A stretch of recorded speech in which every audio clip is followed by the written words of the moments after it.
ما معنى إنما يأكل الذئب من الغنم القاسية؟ ما هو الذئب؟ ما هو الذئب؟ نعم، ما تعرفون ما هو الذئب؟ الكلب. ما هو الذئب؟ من هو الذي أكل يوسف؟ وجاءوا على قميصه بدم كذب. لا تسجل، ها، لا تسجل. انتظر تسجل. ها يا فضل الرحمن، ما هو الذئب؟ ليس في الدرس، ليس في الدرس. أخوة يوسف قالوا أكله الذئب، وجاءوا على قميصه بدم كذب. قالوا يا أبانا إنا ذهبنا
بسم الله الرحمن الرحيم. الحمد لله رب العالمين حمدا كثيرا طيبا مباركا فيه كما يحب ربنا ويرضى، وصلى الله وسلم على نبينا محمد وعلى آله وصحبه وسلم تسليما كثيرا مزيدا. أما بعد، السلام عليكم ورحمة الله وبركاته. السلام. نواصل في مجلسنا الخامس في كتاب فصول في الصيام والتراويح والزكاة للشيخ ابن عثيمين رحمه الله تعالى، وما زلنا في السبب الثالث من حكم الصيام وفوائده.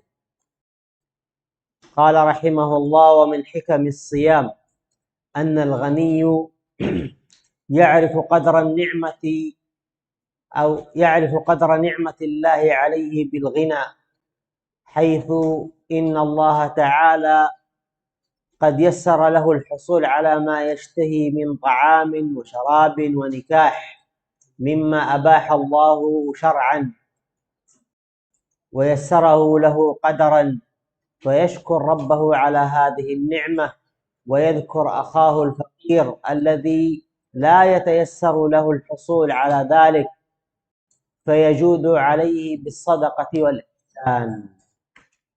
هنا يذكر السبب الثالث في حكم من حكم الصيام وفوائده أن الغني، والغني هو كل مقتدر مستطيع يملك قوت يومه فأكثر، يعرف قدر نعمة الله عليه بالخيرات. نعم، لابد أن يكون الغني شاكرا لله سبحانه وتعالى، ويحمد الله عز وجل على هذه النعم، حيث إن الله تعالى قد يسر له الحصول على ما يشتهي، أي يسر له الطعام والشراب والنفقة والمركب والولد والزوجة وإلى غير ذلك، هذه كلها أمور يشتهيها الإنسان. وقال الله عز وجل: زين للناس حب الشهوات من النساء والبنين والقناطير المقنطرة من الذهب والفضة والخيل المسومة والأنعام والحرث، ذلك متاع الحياة الدنيا والله عنده حسن الثواب. المال والبنون زينة الحياة الدنيا، والباقيات الصالحات خير عند ربك ثوابا وخير أملا. فهذه النعم التي أنعمها الله عز وجل هي من ما يشتهيه هذا المخلوق في الدنيا، وخلقه الله عز وجل ابتلاء فيها لينظر هل يشكر أو يكفر، ولئن شكرتم لهو خير للشاكرين. فالذي يصبر ويشكر عن هذه النعمة فإن الله عز وجل يجزيه الجنة. قال: ونكاح مما أباح الله شرعا، أي مما أحل الله عز وجل من الزواج أو من كسب اليمين. أباح الله النكاح بالشروط. قال النبي صلى الله عليه وسلم: من استطاع منكم الباءة فليتزوج، ومن لم يستطع فعليه بالصوم، والذين هم لفروجهم حافظون إلا على أزواجهم أو ما ملكت أيمانهم. طريقان سواهما محرم: الطريق الأول طريق الزواج، الطريق الثاني ملك اليمين، وهذا العصر لا يوجد ملك يمين، فلا يوجد إلا الزواج. فأما غير ذلك من الوقوع في المحرمات سواء بزنا أو بلواط أو باستمناء فكله محرم وكبيرة من الكبائر. نسأل الله عز وجل أن يحسن فروج الشباب والشابات وكل من لم يستطع الزواج. قال: ويسره له قدرا، أي مما قدره الله عز وجل في العلم الأول، عندما كتب أو أمر القلم أن يكتب فقال اكتب ما كان وما يكون وما هو كائن إلى يوم القيامة، فيشكر ربه على هذه النعمة. تفضل. تفضلنا.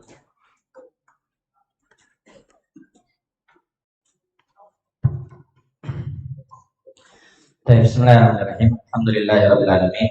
Wal aqibatu lil muttaqin wala udwana illa 'alal zalimin. Amma ba'd.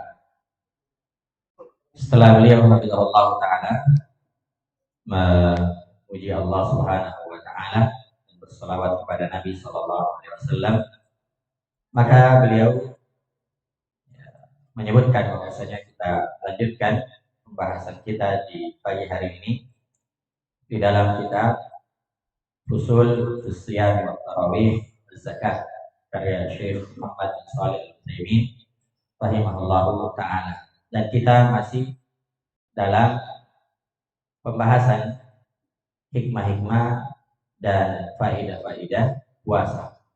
Nah, silakan dilihat kitabnya dulu ya, dilihat kitabnya semua, dibuka kitabnya. Ya, kita sudah berada di hikmah atau faedah yang ketiga. Setelah sebelumnya kemarin kita sudah menyebutkan dua hikmah. Yang pertama, bahwa puasa itu merupakan ibadah yang dengannya seorang mendekatkan diri kepada Allah. Kemudian yang kedua, hikmahnya yang disebab ketakwaan kepada Allah Subhanahu wa taala. Sekarang dilihat kitabnya di halaman 7, kata Syekh Shalih Al-Utsaimin rahimahullahu taala, wa min hikamis siyam annal ghani ya'rifu qadra ni'matillahi alaihi bil ghina. Di antara hikmah puasa bahwasanya orang yang kaya itu mengetahui kadar nikmat Allah Subhanahu wa taala ya, berupa kekayaan. Ya, berupa kekayaan. Haitsu inna Allah ta'ala qad yassara lahu al-usul ala ma yashtahi.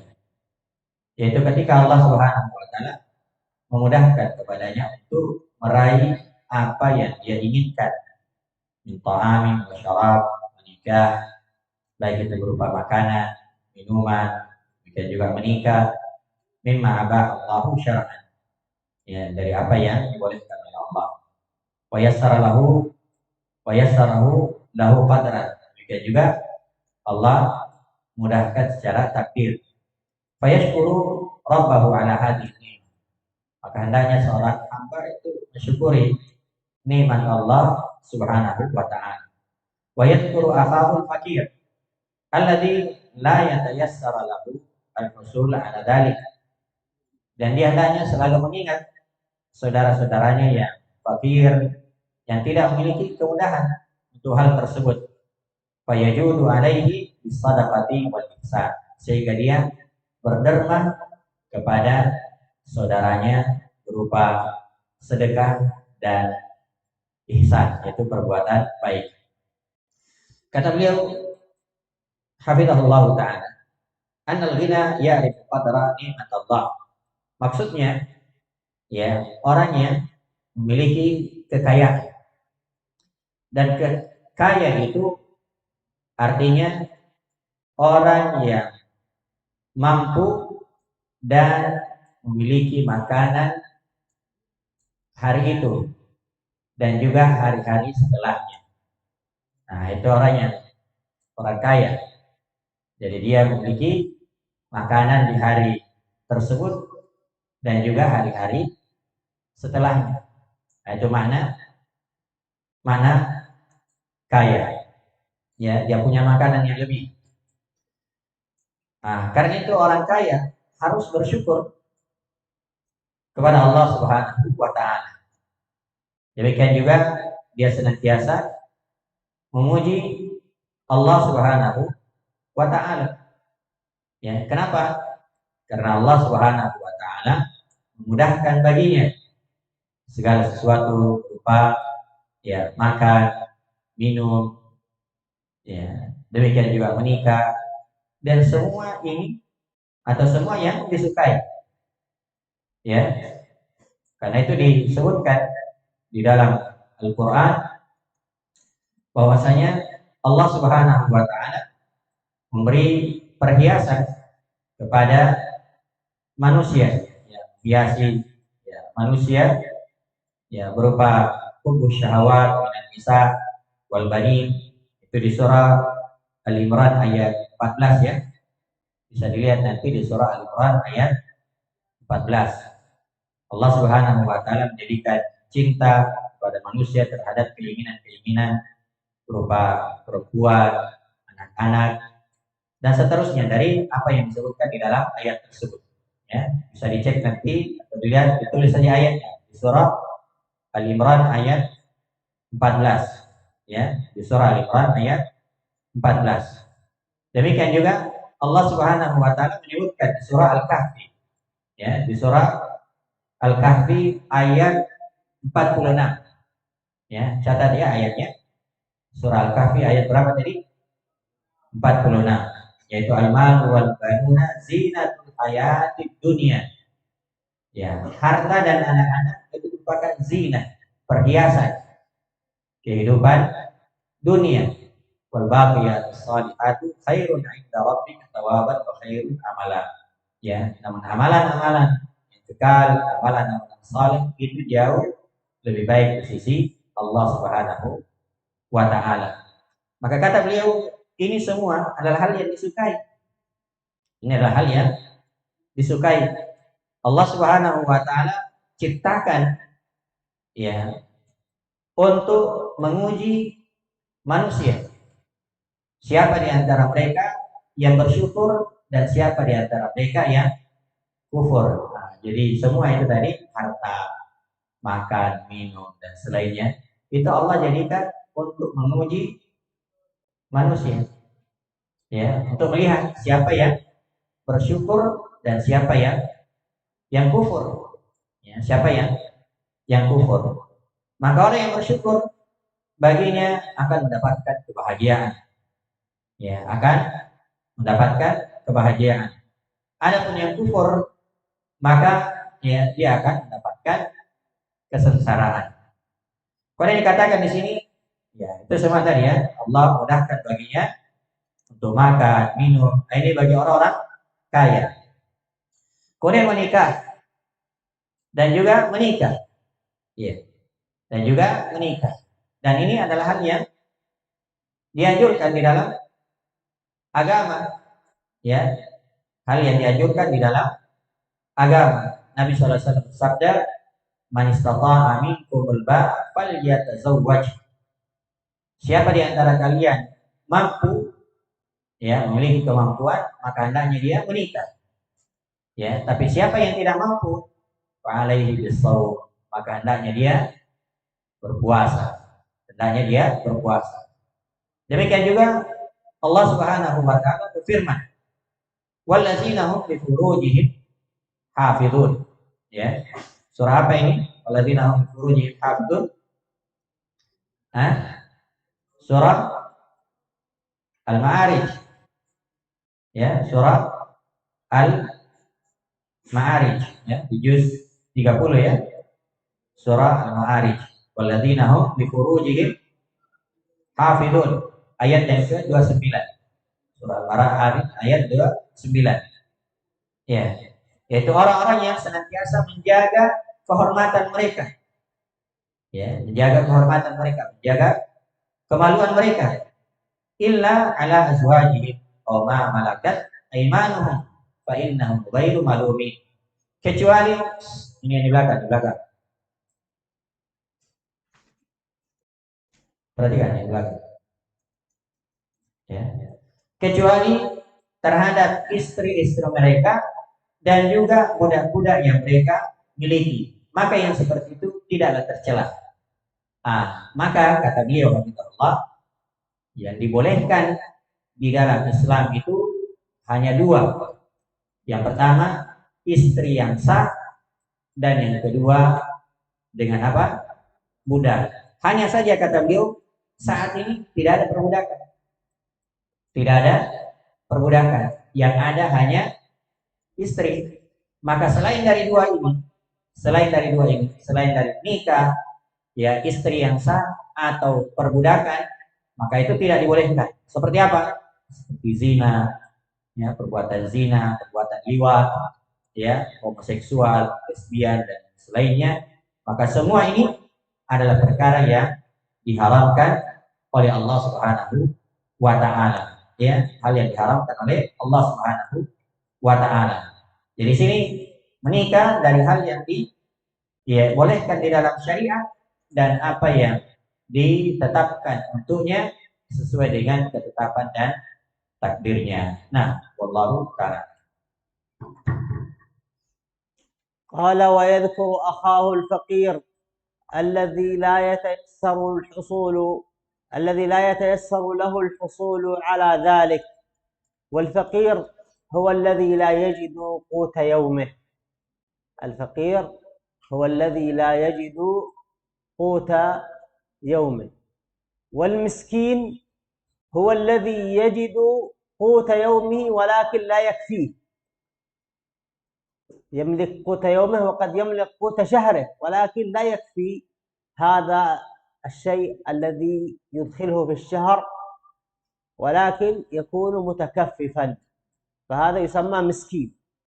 أما الفقير فهو الذي لا يجد قوت يومه، لا يجد طعام، لا يجد الشراب، يصعب عليه، ربما لا يأكل في اليوم إلا وجبة، وربما يمر عليه اليوم واليومين لا يأكل فيه إلا وجبة، هذا يسمى فقير. فيجود عليه بالصدقة والإحسان، أي يتصدق على المسكين والفقير ويحسن إليهم. ومن الإحسان ليس فقط الصدقة أو الزكاة، فهناك أناس لا يقبلون هذه الأشياء، لا يقبلون الصدقة ولا الزكوات، ممن هم من آل بيت رسول الله صلى الله عليه وسلم، فيجود عليهم من الإحسان بالهدية والهبة، الأشياء المباحة. وربما لو أتيت إنسان فأعطيته فقلت له هذا صدقة وهو ليس من آل البيت، ولكن يرى فيه ذلا، فمن باب أولى أن تكن الصدقة بدون إذلال للفقير، وإنما يتصدق على من يستحق الصدقة. إنما الصدقات للفقراء والمساكين والعاملين عليها والمؤلفة قلوبهم وفي الرقاب والغارمين وفي سبيل الله وابن السبيل، هؤلاء هم أهل الصدقة. وأما الإحسان فبابه كبير وواسع، وهو أفضل من الصدقة، لأن الصدقة واجبة والزكاة واجبة عليك. أما الإحسان من المال بالتبرع به بهدية أو هبة أو إنفاق في سبيل الله بدون وجوب، فهذا باب عظيم. فالصحابة كانوا يتنافسون على ذلك، ومن أكبر من كان يتنافس هو أبو بكر الصديق رضي الله عنه، فكان إذا رأى النبي صلى الله عليه وسلم احتاج شيئا أتى بماله كله، فقال يا أبا بكر ماذا تركت لآل بيتك؟ فقال تركت لهم الله ورسوله. وكان عمر سباقا، فكان يتصدق بنصف ماله، وليس الصدقة واجبة، وإنما صدقة نافلة وليست زكاة. وهكذا عثمان جهز جيش العسرة الذي كان قوامه 1000 فارس و1000 مجاهد بماله، وتصدق بجميع ما يملك من أجل أن يجهز الجيوش لقتال الروم. وهذا يدل على فضل الإحسان بالمال أفضل من الصدقة.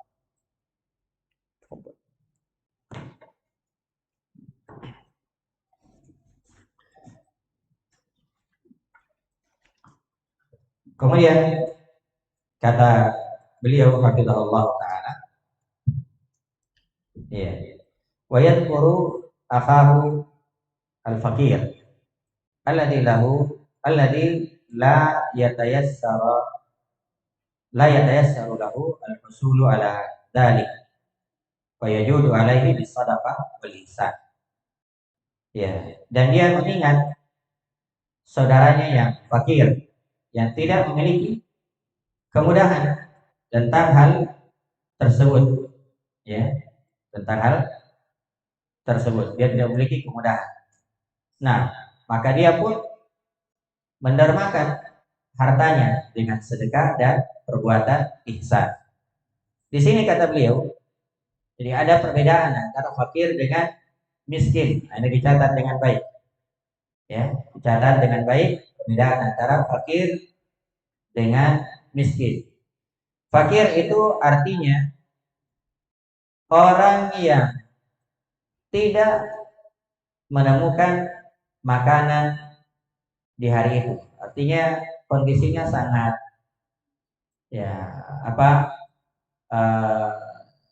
sangat kasihan, ya, orang yang tidak menemukan makanan di hari-harinya.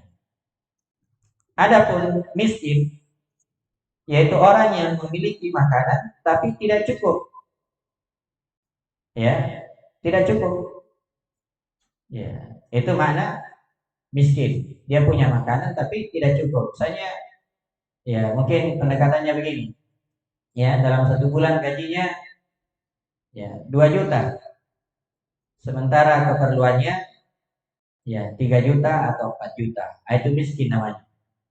Ya, itu miskin. Ya, jadi dia punya, ya, makanan tapi tidak mencukupi. Tapi, nah, miskin ini dia tetap senantiasa menjaga kehormatan dirinya. Ya, jadi boleh jadi ada orang yang tidak mendapatkan makanan sehari atau 2 hari, ya, atau dia punya makanan tapi sedikit, ya, maka inilah orang fakir atau orang miskin. Maka yang seperti itu diberi sedekah atau berbuat ihsan kepadanya, ya. Walaupun tentunya kata beliau ada golongan orang-orang yang tidak menerima sedekah. Siapa itu? Yaitu keluarganya Nabi Shallallahu Alaihi Wasallam. Keluarga Nabi Shallallahu Alaihi Wasallam itu tidak menerima sedekah, ya, tidak menerima sedekah. Maka bagaimana bentuk ihsan kepada mereka? Yaitu berbuat ihsan kepada mereka dengan memberi hadiah. Ya, jadi keluarga Nabi itu tidak menerima sedekah, tapi untuk berbuat baik kepada mereka yaitu dengan memberikan hadiah. Beda dengan yang lainnya. Beda dengan yang lainnya.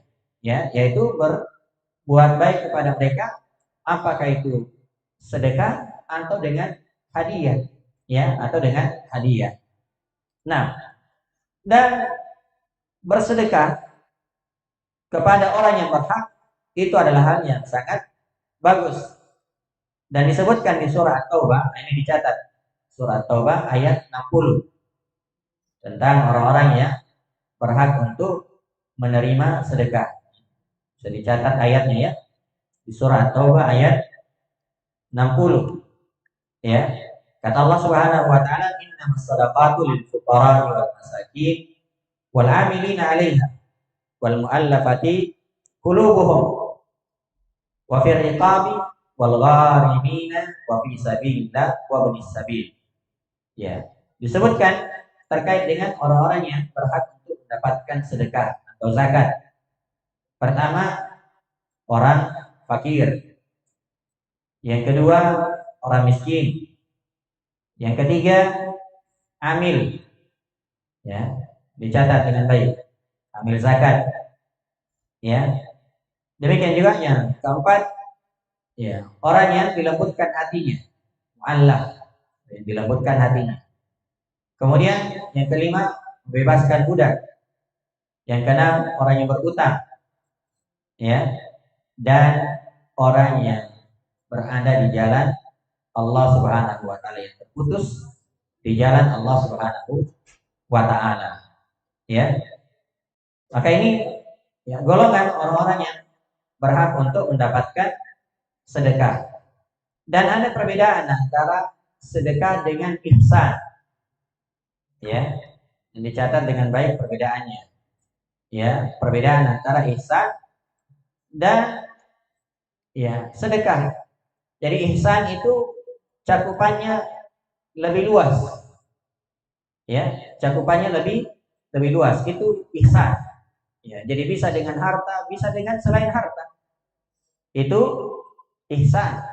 Itu ihsan. Sementara sedekah ya itu pada harta saja. Dan ada yang sunnah, demikian juga ada yang wajib. Ada yang sunnah dan ada yang wajib. Kemudian kata beliau, kita lihat bagaimana para sahabat itu senantiasa berlomba-lomba di dalam bersedekah. Ya, di dalam bersedekah. Misalnya Abu Bakar As-Siddiq, ya, radhiyallahu taala anhu, itu menginfakkan seluruh hartanya di jalan Allah. Ya, Abu Bakar As-Siddiq itu ya, dia infakkan semua hartanya di jalan Allah Subhanahu wa taala. Di belakang ketiga catat. Ya. Kemudian Nabi SAW bertanya, ya, apa yang kau tinggalkan untuk keluargamu? Maka beliau mengatakan, saya tinggalkan Allah dan Rasulnya. Untuk Allah dan Rasulnya. Inilah Abu Bakar As-Siddiq radhiyallahu taala. Demikian juga Umar bin Khattab, beliau menginfakkan nisfi. Ya, setengah dari hartanya. Ya, Umar bin Khattab itu menginfakkan setengah dari hartanya. Ya. Demikian juga Utsman bin Affan. Itu pernah beliau menyumbangkan iya, 1000 kuda. Iya. 1000 kuda untuk digunakan dalam rangka menundukkan Romawi. Ya. Jadi ketika di peperangan Romawi, ليس فارس. الفارس هو الرجل المجاهد والفرس الكدة. ليس فرس. فارس مجاهد. Afwan. Jadi bukan faras. Ya, tapi mujahid. Ya, yang bukan kuda ya, tapi yang berjihad di jalan Allah Subhanahu wa taala. Ya, beliau membiayai 1000 orang yang berjihad di jalan Allah Subhanahu wa taala untuk apa? Untuk menaklukkan Romawi. Nah, inilah keadaan bagaimana para sahabat radhiyallahu taala. Mereka berlomba-lomba untuk berinfak, bersedekah dan mendermakan sebagian dari hartanya. Baik.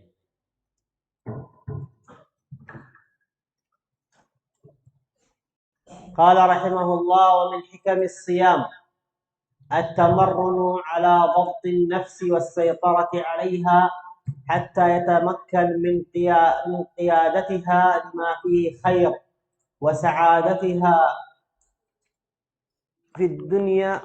في الدنيا والآخرة، ويبتعد عن أن يكون إنسانا بهيميا لا يتمكن من منع نفسه من لذاتها وشهواتها لما فيه مصلحتها.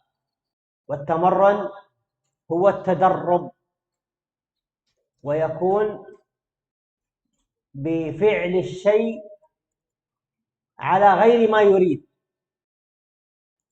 مثلا رجل ضعيف ويريد أن يبني عضلات وقوة، لابد أن يتمرن تمارين قوية حتى تظهر هذه العضلات في جسده، ويأكل أكل معين ويمتنع عن أكل معين، ويستمر في هذا التمارين والتدريب حتى يحصل على هذا الجسم الذي يريده. فهكذا الصيام يتمرن فيه على ضبط النفس، أي أنه لا يعطيها كل ما تشتهيه، وإنما يمنعها عن الأشياء التي منعه الله سبحانه وتعالى فعلها والسيطرة عليها. النفس تحب الملذات، الأكل والطعام والشراب والنساء وإلى غير ذلك، ولكن عندما يقف الإنسان على الشرع هذا حلال له وهذا حرام. هذا حلال له ولكن في وقت رمضان محرم، وبعد المغرب يجوز له فعله، فهذا هو التمرين. وديننا كله تدريب وتمرين ونظام. دين الإسلام دين نظام، دين ترتيب، يقدم فيه الأولى فالأولى، وهذا من نعمة الله عز وجل علينا أن جعلنا مسلمين. قال حتى يتمكن من قيادتها، من قيادة هذه النفس التي الأصل فيها أنها أمارة بالسوء. إن النفس لأمارة بالسوء، وذلك لحب الشهوات. قال وسعادتها في الدنيا والآخرة. سعادتها في الدنيا والآخرة، سعادة هذه النفس هو بطاعة الله سبحانه وتعالى وطاعة رسوله. فمن لم يطع الله ورسوله فقد وقع في غضب الله وعذابه، إلا أن يتداركه الله برحمته. ويبتعد أن يكون إنسانا بهيميا، أي مثل الحيوان. لا يكون الإنسان همه الطعام والشراب والشهوة. الحيوان يأكل ويشرب ويرتاح ويجامع، لا عنده شيء غير ذلك، وفي الأخير إن كان مما يؤكل ذبح، وإن كان مما لم يؤكل إما يقتل ويرمى أو يموت. فلا تكن مثل ذلك. لا يتمكن من منعها عن لذاتها وشهواتها لما فيه مصلحتها، ومصلحة النفس هو ما شرعه الله لها. كل ما شرعه الله عز وجل هو مصلحة لك أيها العبد، ومصلحة لنفسك وبدنك. وأما ملذات نفسك لا تأتي لك إلا بالويلات والحسرات والندامات. نسأل الله عز وجل أن يعيننا على أنفسنا، وأن يعيننا على هذا الشرع المبارك، وأن نؤديه حق الأداء.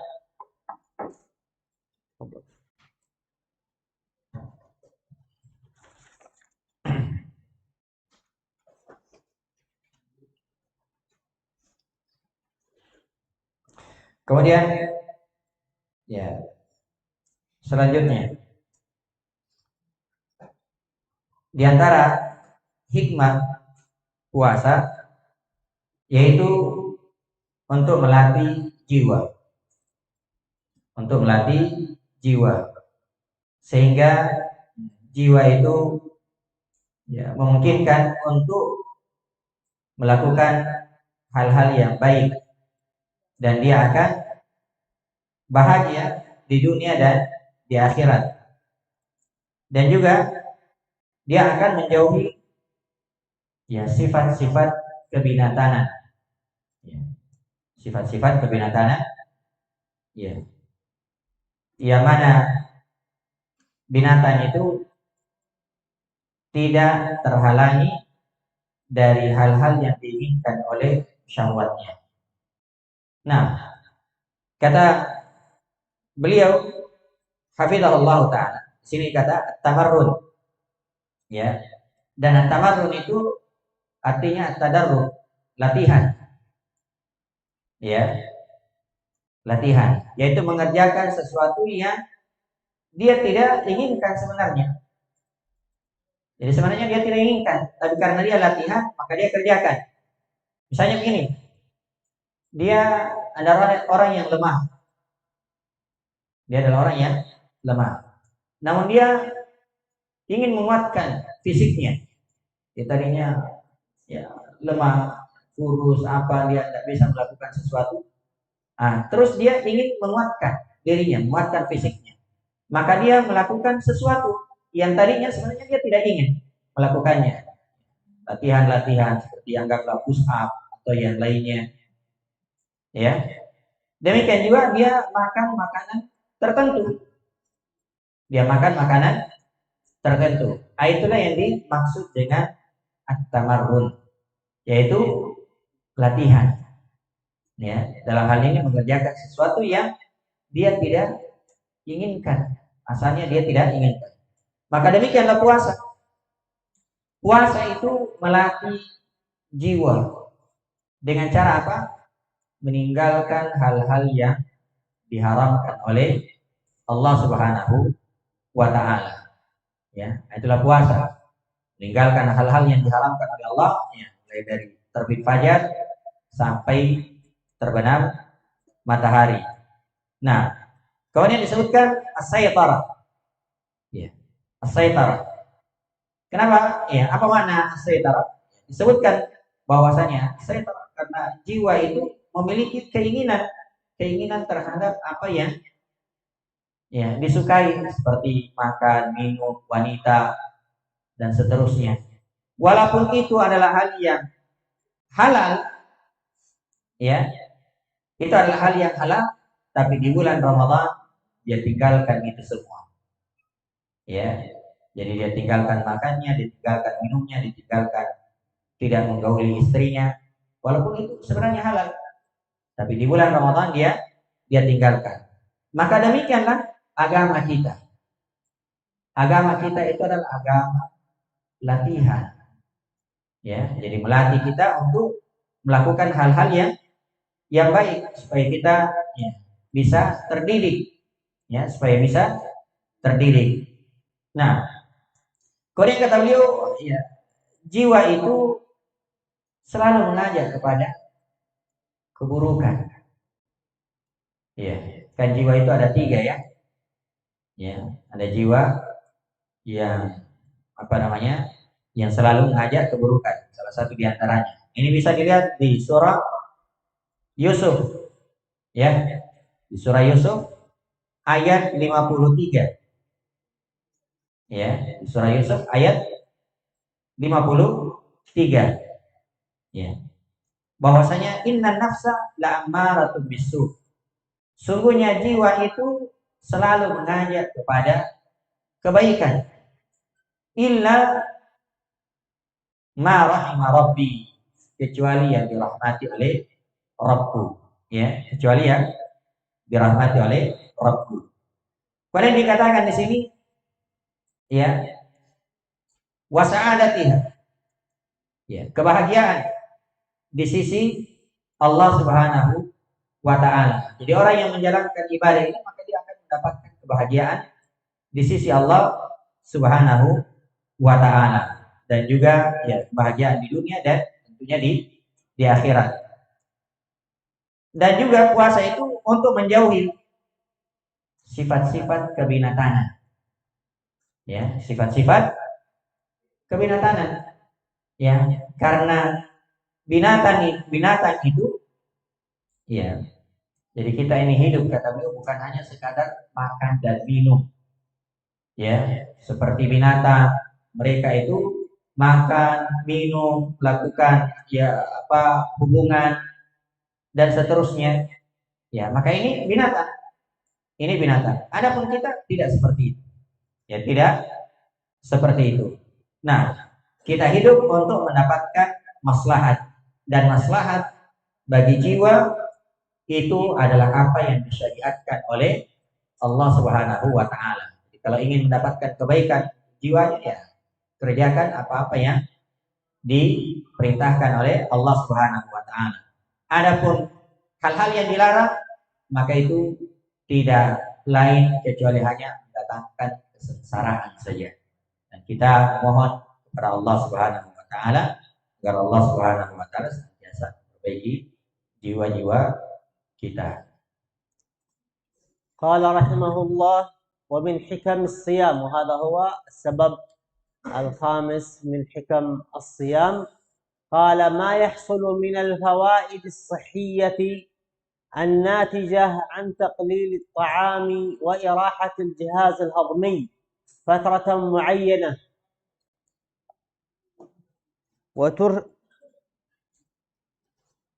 وترسل عندي مرض. وترسل ولا إيش عندك؟ وترسب. وترسب بعض الفضلات والرطوبات الضارة بالجسم وغيرها، وهذا سبب صحي وهو من أسباب الوقاية.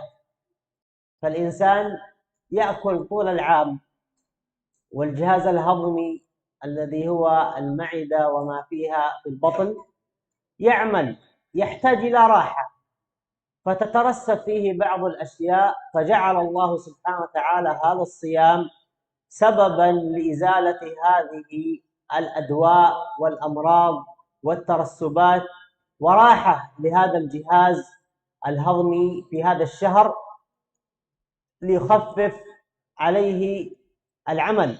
ولكن الناس في هذه الأزمان أصبحوا يتكاثرون بالطعام والشراب في موائد الإفطار وفي السحور، فلا فرق في فطرهم وفي أيام الصيام.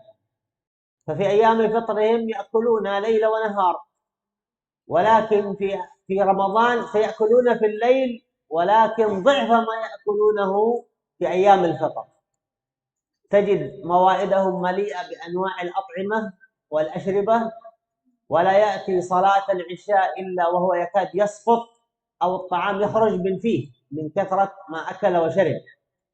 ثم يأتي وقت بعد التراويح، وقت التراويح لا يستطيع يصلي التراويح، وإن صلى ثم رجع وأكل، ثم يأتي السحور ويأكل. أين أنت من هدي السلف الذين أو هدي النبي عليه الصلاة والسلام؟ كان يفطر بالتمر. نعم سحور المؤمن التمر، وأن النبي صلى الله عليه وسلم كان يفطر بالتمر، فإن لم يوجد فبالماء.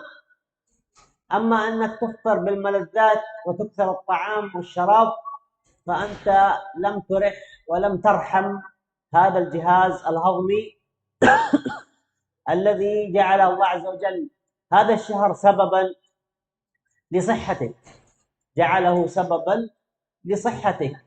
ولكن الإنسان لا يستطيع كبح شهوته إلا إذا سلم أمره ونفسه إلى هدي النبي عليه الصلاة والسلام، فخير الهدي هدي النبي عليه الصلاة والسلام.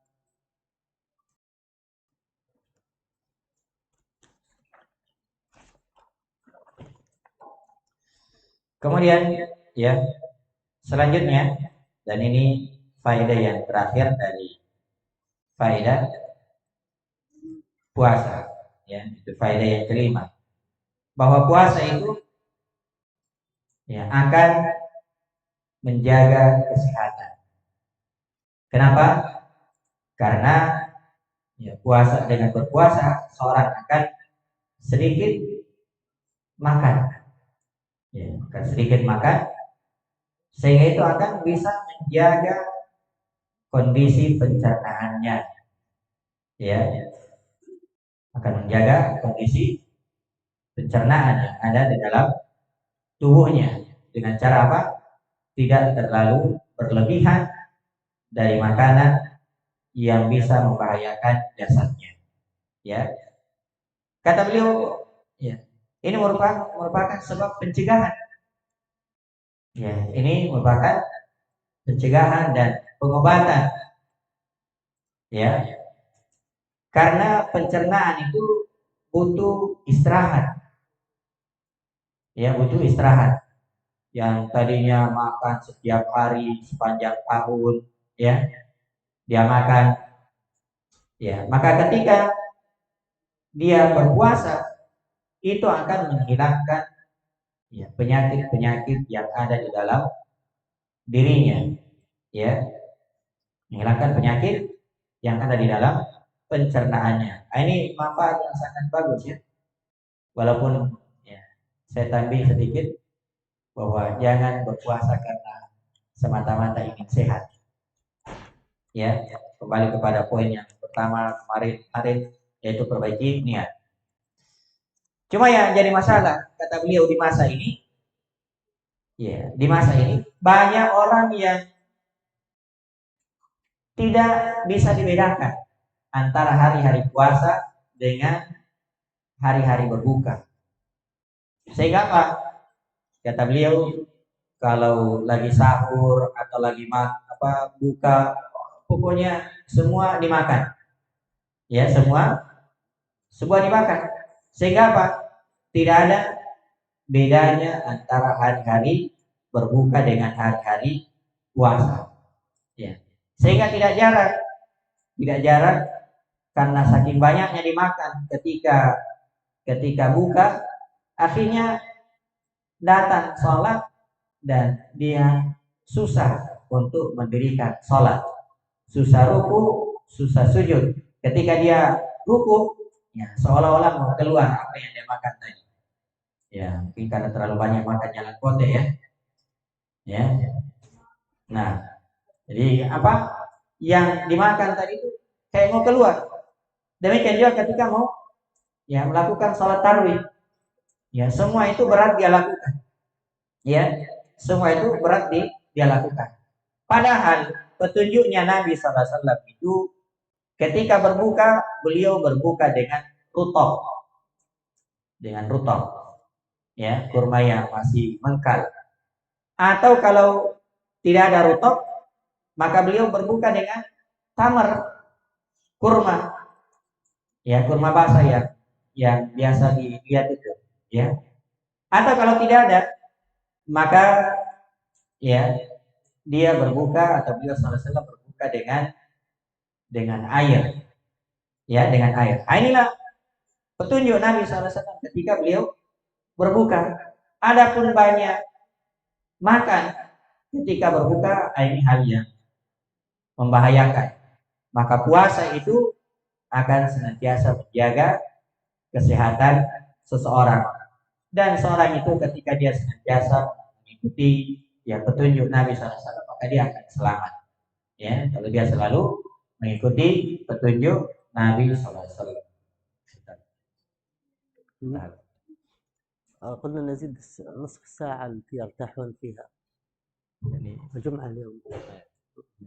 وعندنا المادة في ابتدائي في الساعة العاشرة. ايش عندك؟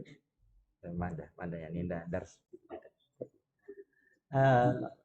بهذا القدر ننتهي إن شاء الله. في الدرس القادم نبدأ بالفصل الثالث، وبالله التوفيق، وسبحانك اللهم وبحمدك نشهد أن لا إله إلا أنت نستغفرك ونتوب إليك. Ya, karena sebenarnya beliau masih mau tambah ya di fase selanjutnya. Cuman karena ini hari Jumat, yang kedua saya juga ada materi di SD. Ya, ada juga materi di SD jam 10. Insya Allah kita lanjutkan di hari Senin. Ya, ini sebelum istirahat, baik ikhwah maupun akhwat, semua materi yang sudah disebutkan dari sejak hari Senin itu di murojaah. Ya, itu di murojaah. Jangan sampai materi-materinya berlalu begitu saja. Ya, jangan sampai materi-materinya berlalu begitu saja, tentang definisi puasa, tentang syarat-syarat puasa. Ya, termasuk ini yang terakhir. Ada berapa hikmah puasa? Ya, ada 5. Terus apa tadi perbedaan antara fakir dengan miskin? Nah, itu dipelajari ya. Kemudian apa itu definisi kaya? Ya. Kemudian apa hikmahnya, kenapa Allah Subhanahu wa taala memberikan ya nikmat kepada manusia? Itu semua di murojaah. Ya, itu semua di murojaah. Nah, dan mungkin nanti di hari Senin insyaallah ya ada ya askilah. Ya, ada pertanyaan dari Syekh yang akan disampaikan. Demikian juga nanti bisa antum bertanya. Ya, bisa bertanya kepada beliau terkait dengan hukum-hukum seputar puasa. Nah, saya kira cukup dulu untuk hari ini. Mudah-mudahan manfaatnya yang benarnya dapat kebenaran dari Allah Subhanahu wa taala. Subhanallah walhamdulillah, asyhadu an la ilaha illa anta astaghfiruka wa atubu ilaik. Wa akhiru da'wana alhamdulillahirabbil alamin. Ustaz.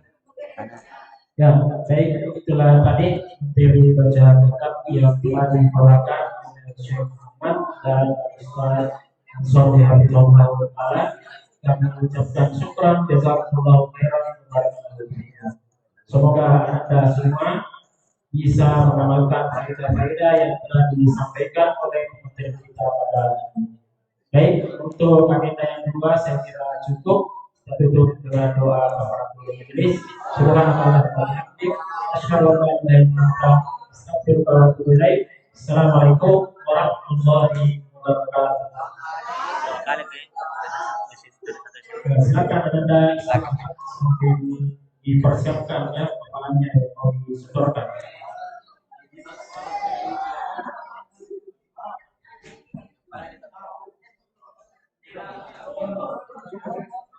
Saya kemarin juga belum ini. Mana Arut?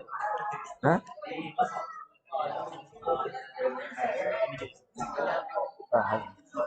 ايش هذا؟ Ada bilas. امس وقعت امس. Hah? وقعت. Khamis. Nasihat mungkin. Iya, iya. الا جاء استاذ علي ولا انت اللي تريد الدفتر وقعنا. انت اللي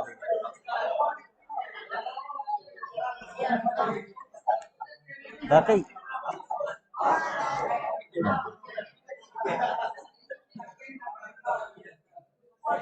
Jazakallah.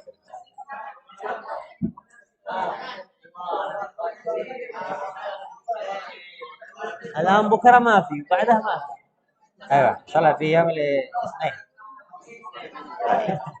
اجازه. طيب متى نفطر سوا؟ Kapan buka puasanya? انا اتكلم معك. يوم الجمعة. ها؟ hari Kamis atau Jumat? اقول متى نفطر سوا؟ عندنا افطار جماعي هنا ايضا. اي في يوم الجمعة. هنا في المعهد؟ ايوه ان شاء الله. اظن انت تسأل هذا. انا اقول متى نفطر سويا انا وانت استاذ علي. ان شاء الله. انا اتكلم قبل الاجازه.